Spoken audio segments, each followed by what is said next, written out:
레위기 11장입니다. 모교 예배, 이 온라인 예배가 되어진 지 꽤 세월이 흘러가고 있습니다. 우리 교회 화재 전에 본당에서 제가 초창기 교회에 왔을 때 이 장을 다룬 적이 있었는데요. 팬데믹 이후 이 온라인 예배들이 많이 발전해서 주일이나 주중 예배에 참석하기보다 편리성 차원이나 피치 못할 사정으로 온라인 예배의 비중이 상당히 높아졌다고 합니다. 그러나 뭐니 뭐니 해도 현장 예배가 최고이죠. 그러나 여러 사정이나 어떤 효율성을 가지고 얘기할 때 이 온라인 우리 교회처럼 온라인 큐티 모임 예배나 여러 만나 모임들이 신앙 성장과 공동체 생활에 똑같이 성령께서 역사하실 줄을 믿습니다.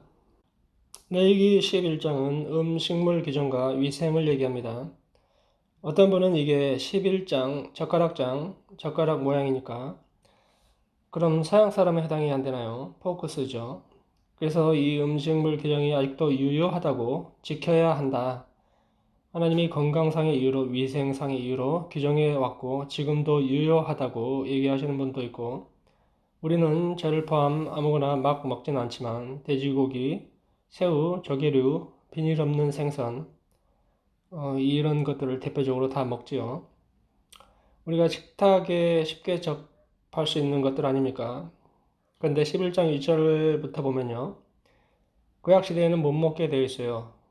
뭐 우리랑 상관없는 낙타나 사반, 바위너구리라고 하네요. 그리고 토끼 누가 먹나요? 물고기 중에 지느러미와 비늘 없는 것, 한국 사람들 장어, 미꾸라지 좋아하잖아요. 이런 것들을 혐오하라고 써 있어요. 새 중에도 먹고 못 먹고 하는 것들이 쭉 나열이 되어 있고요. 22절까지 기록됐습니다. 상식적으로 돼지고기는 쉽게 상하고 잘못 먹으면 응급실도 간 거를 보는 적이 있어요. 그렇게 먹으면 그렇죠. 근데 다른 것도 마찬가지잖아요.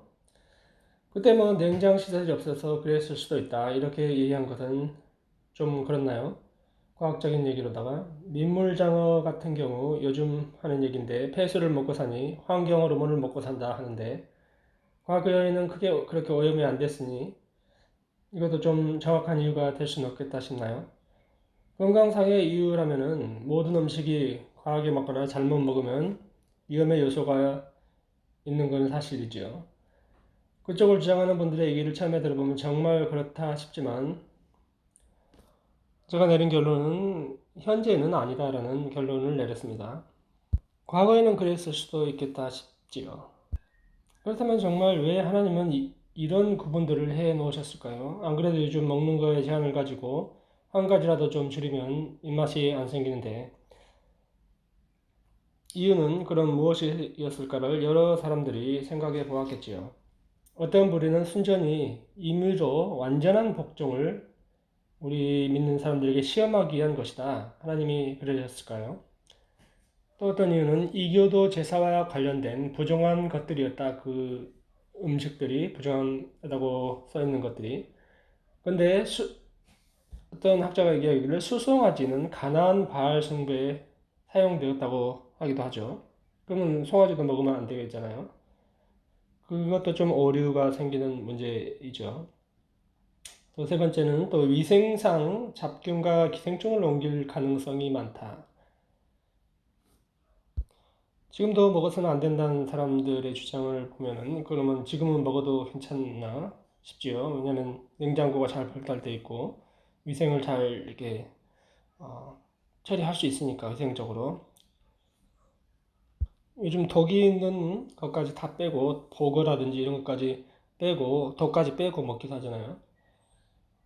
그래서 최근 주목받고 있는 설명으로는 인류학적 관점에서 볼 때 이스라엘 제사장직을 이해하는 데 있어 거룩하다는 관점은 사물의 온전함 혹은 순전성을 간직하고 또 종류들을 뒤섞거나 혼합시키지 않는 것에 근거하고 있다고 얘기합니다.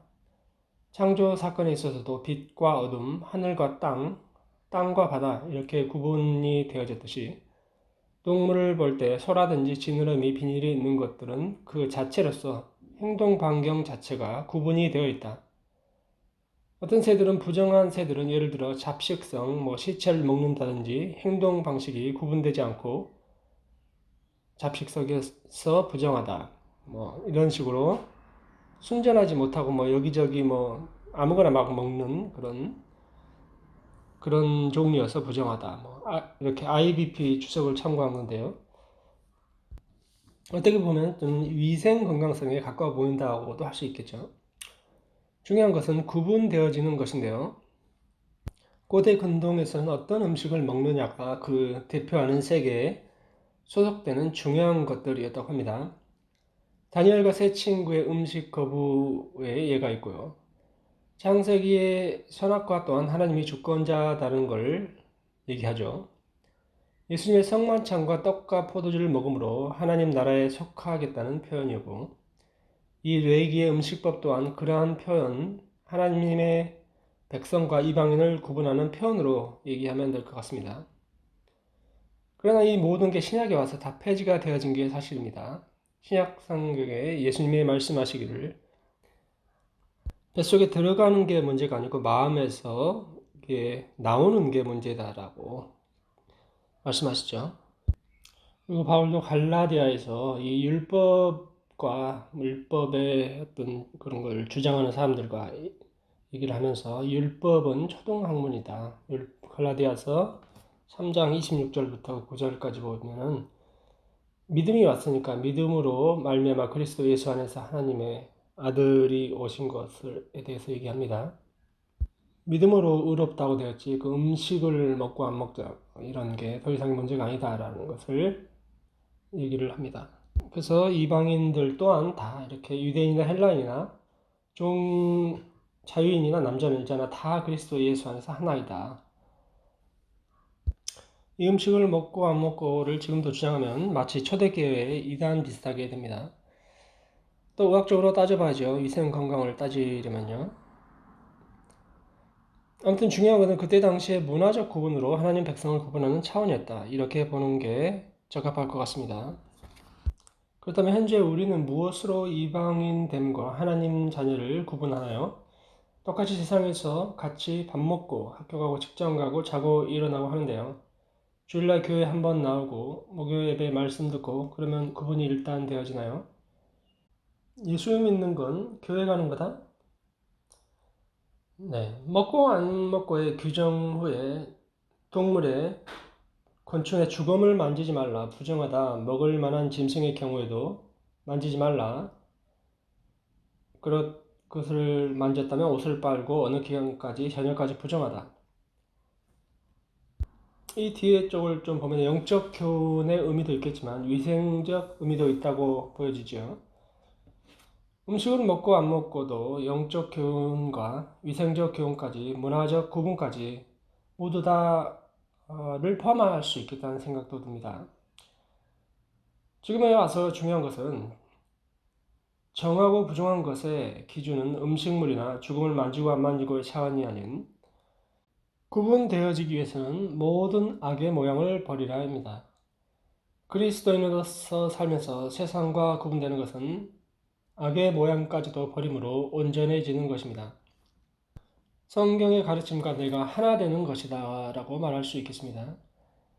믿음으로 예수를 구주로 받아들여 거룩함에 이르고 날마다 그 구분되는 것을 연습하는 것은 하나하나의 죄악된 모습들을 말씀에 비추어서 완전히 제거해버리는 것, 우리의 구원을 이루어가는 것이고 예수님처럼 되어지는 것입니다. 그런 하루하루의 구별됨이 없이는 거룩한 백성이다 아니다를 판가름할 기준이 없습니다. 예수 믿기 때문에 다르다, 교회에 나가는 사람은 다르다, 훌륭하다, 멋지다, 하나님 믿고 싶다, 이렇게 돼야 그제서야 전도와 선교가 되어지는데, 물론 안 그럴 수도 있어요. 우리가 부족한 대로 하나님께서도 또 이렇게 역사하시죠. 근데 이왕이면 예수 믿는 것들이 더하면 더하다, 나쁘다 이런 소리를 들으면 문제가 많이 되지요.